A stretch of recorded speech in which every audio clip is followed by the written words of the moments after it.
संसार की गतिविधियों से अवगत कराना उचित होगा। अनंत शिव नहीं, व्याकुलता और बढ़ जाएगी।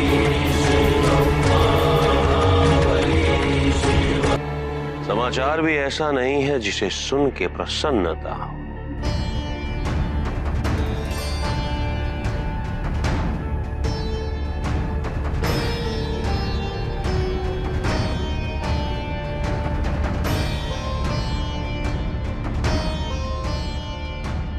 आपके स्वामी ने आपके ज्येष्ठ पुत्र को ढाल बनाया, वो स्वयं नहीं आए युद्ध करने।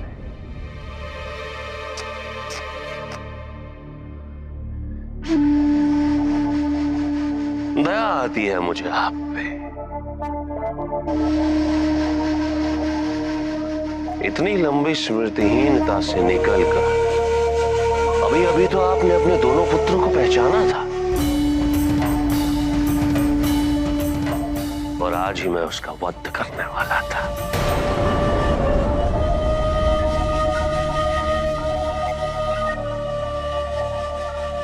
इतना व्याकुल था वो अपनी मां को मुझसे मुक्त कराने के लिए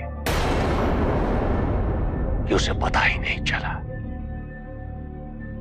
कि कब मेरी खड़ग ने उसके शरीर को चीर दिया।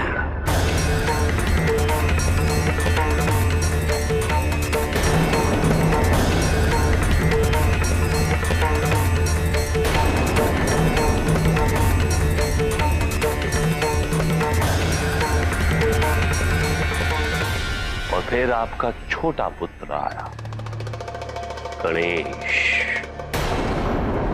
उससे भला मैं क्या युद्ध करता।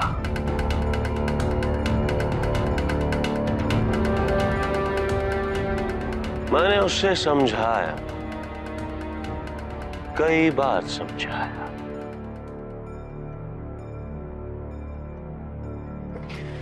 किंतु जब वो नहीं माना तो मैंने उसे उठाया और फटक दिया।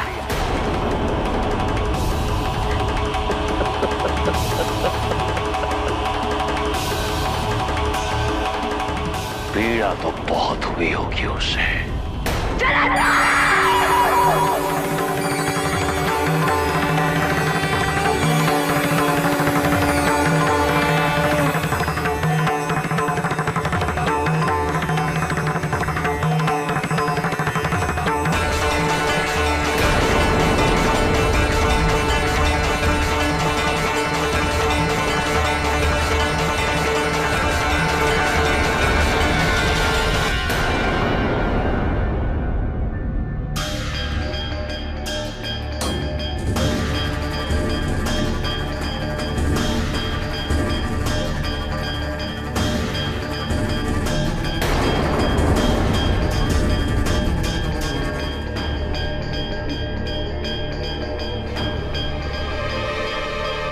यदि हम चाहें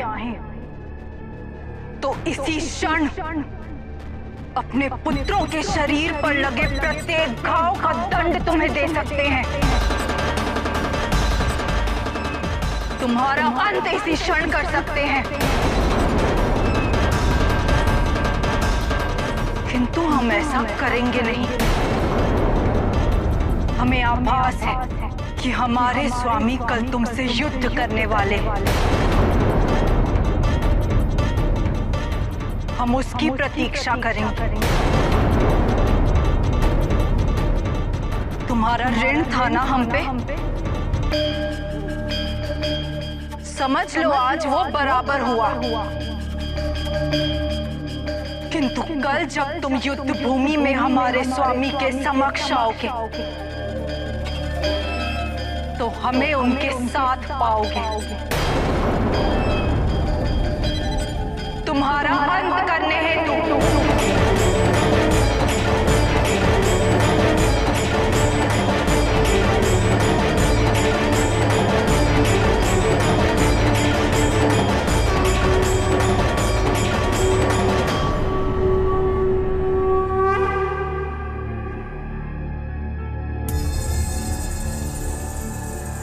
अच्छा है, तो आपका यह सोचना भी अच्छा है।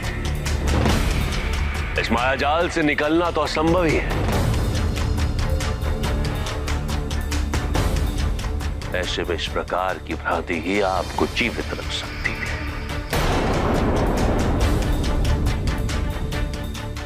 आपने ठीक ही कहा, हम कल पुनः मिलेंगे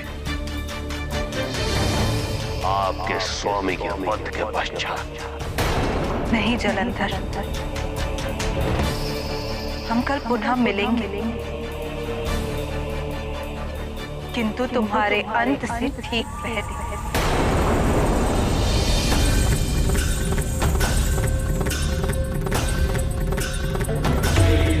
हमें देखते ही तुम समझ जाते हो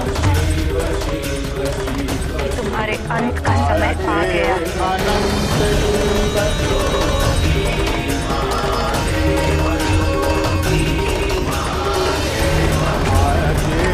अनंत शिव